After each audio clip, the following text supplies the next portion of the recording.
I'm obviously about to go way more in depth, but in short, this movie is fucking great and you should definitely go see it on the biggest screen you can find.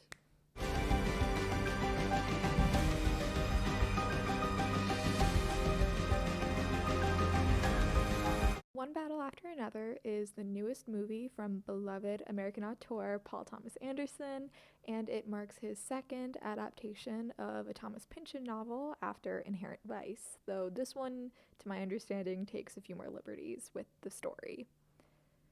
The film unfolds over a little under 2 decades, starting with the heyday of the revolutionary group, the French 75, who free detained immigrants, sabotage political campaigns, and blow up a few buildings for good measure.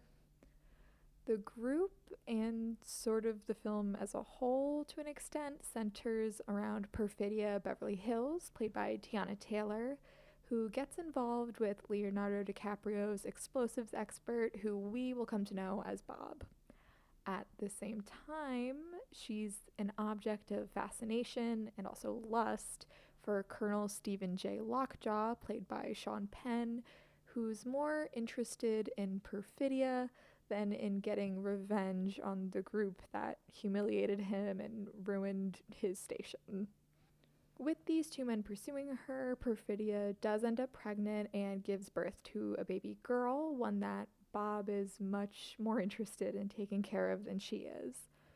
I was lucky enough to attend a screening that featured a Q&A with Paul Thomas Anderson and several members of the cast afterwards, and he described the film as an action comedy with a side of postpartum depression, and that rings pretty true as Perfidia loses her sense of self and ultimately makes a mistake that costs the French 75 and her own family dearly. We then cut to 16 years later, where Bob and Willa, played by relative newcomer Chase Infinity, are basically in hiding, fake names, fake paper trails to get them there, everything. Bob is still ultra paranoid, and Willa thinks that he's kind of lost his mind, whether that's because of how much he drinks or how much weed he smokes. But her doubt is disproved when Colonel Lockjaw shows up again to tie up some loose ends. See, he's in the process of being inducted into an elite secret society who is so farcically evil in its desire for purity that I'm just gonna leave it at that and let you enjoy the unraveling on screen. But basically, he needs a clean slate. Bob and Willa are apart when Lockjaw makes his unlikely return, which forces the two of them to turn to some unlikely sources of help in their time of need.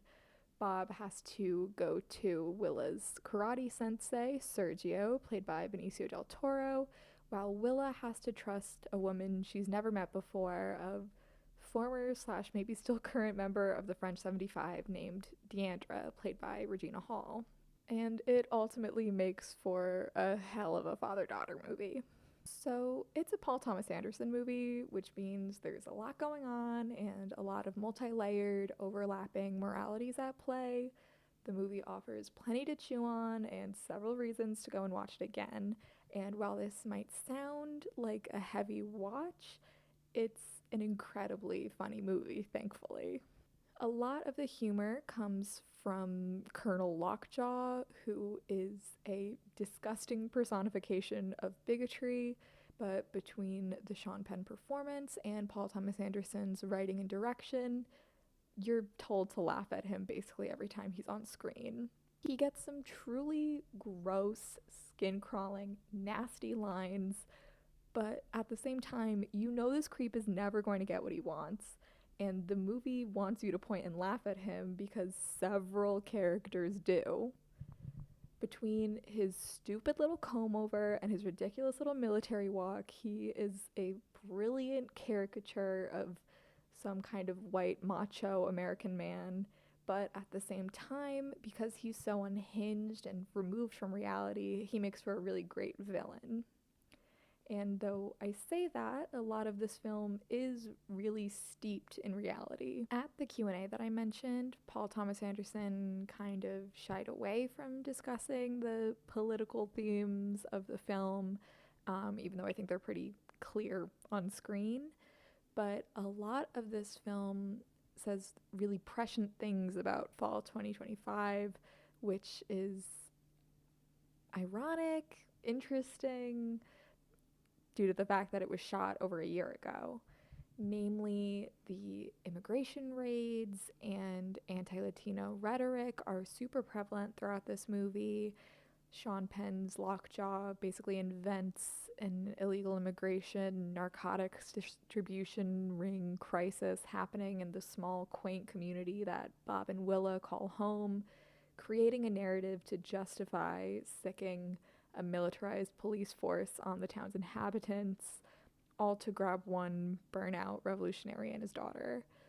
It's definitely a scary reflection of reality as we see it now, but this portion of the story is also where Benicio del Toro's sensei gets to really shine. As the self-described Latino Harriet Tubman, he helps countless members of his community to feel safe and protected from the militarized forces that have descended upon them in the name of immigration, security, what have you. As he also helps Bob escape with his kind of fumbled escape plan. He leads everyone through storefronts and apartment hallways and underground tunnels, and it's a really expertly done and expertly crafted sequence. Basically, every aspect of this film is perfectly executed. I got to see it on VistaVision, on a physical print, and this is the exact kind of movie where you want to see the grain, feel the texture of the surroundings, and get a glimpse of some truly incredible shots. The film was shot in and around Sacramento, San Diego, and El Paso, and while we know from There Will Be Blood and The Master that Paul Thomas Anderson is exceedingly good at making the deserts and plains look cinematic, One Battle After Another really ups the ante with some mind-blowing shots and scenes and sequences. One of those is a third act car chase that involves a series of rolling hills where the chaser and the chasee disappears depending on your vantage point, only to reappear a second later. It's an exciting and different way of building tension, and it had me genuinely on the edge of my seat. So a huge shout out to cinematographer Michael Bowman, who has worked with Paul Thomas Anderson and several other directors previously as a gaffer and chief lighting technician. This film also marks the sixth, I think, collaboration between Paul Thomas Anderson and Johnny Greenwood, who wrote the score. And yeah, they're one of my favorite frequent collaborators in film. I think they have such a synergistic creativity where it just works so well. And, you know, the soundtrack is interlaced with this jaunty and intense piano score. And like everything else, from the stunts to the makeup to the production design, it's all just so well done and smartly done. And, you know, that would kind of sum up the movie, but of course I have to talk about the acting and specifically the A-list box office draw himself, Leonardo DiCaprio. Like I said before, this is a very funny movie, and comedic DiCaprio is probably my favorite DiCaprio. I think he becomes maybe the greatest actor on the planet when pretending to be high.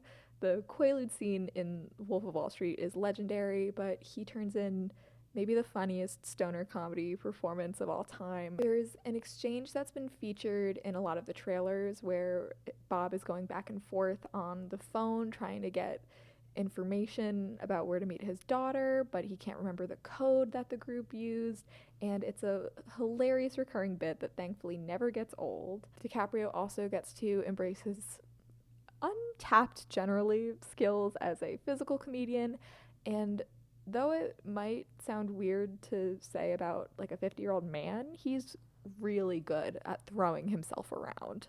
Those funniest DiCaprio moments are helped and heightened by Benicio del Toro, whose sensei is somehow the straight man in the bizarre situations that he and Bob find themselves in.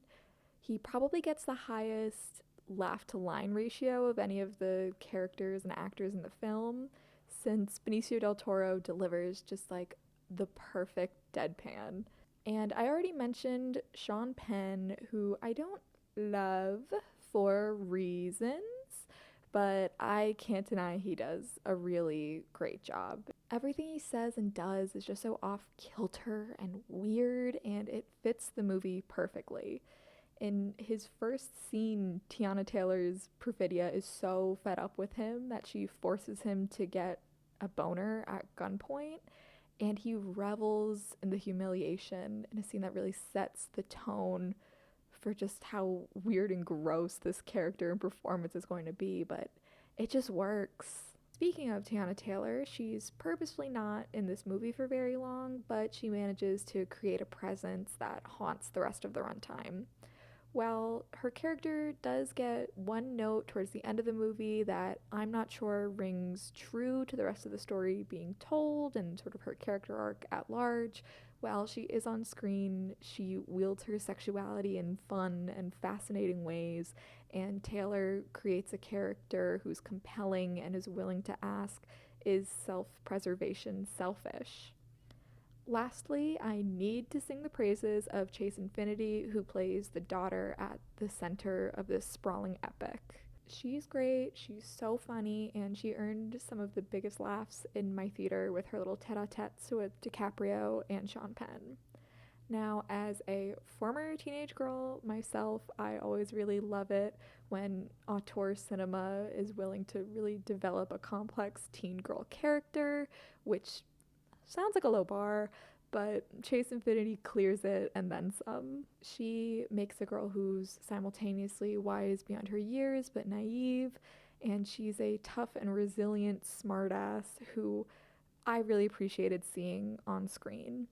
She also gets some meaningful moments with Regina Hall, but at the end of the day, her scenes to sort of help develop this non-traditional daddy-daughter dynamic is what really lets her shine. Ultimately, from the performances to the story to basically every technical aspect, One Battle After Another is a spectacular movie that you need to go see.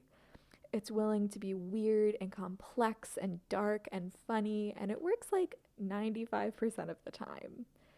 In the days since I've seen it, I've thought a lot about American cinema, what it has looked like, what it continues to look like, and what it will look like. It's not particularly new or original to compare Paul Thomas Anderson and the Coen brothers. For one, No Country for Old Men and There Will Be Blood will sort of always be intrinsically linked for a few reasons. But this movie really intrigued me and got me thinking about how it contributes to those auteurs and their epic, sprawling, violent, often comedy-driven views and portrayals of Americana and specifically American locales. Like, I recently saw Honey Don't. I loved it. Sue me. And honestly, I at least visually see some comparisons between these two movies.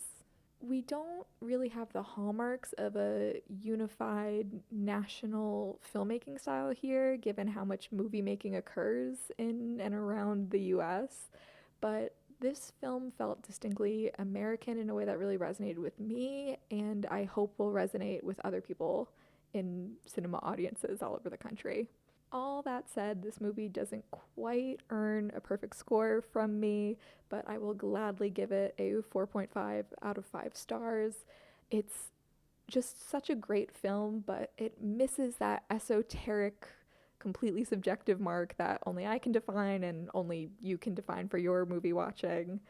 And honestly, it's the kind of film where maybe on a rewatch one day I will bump it up, just because it is that good and it gives you that much to deal with and think on. But yeah, go see this movie. Viva la revolution!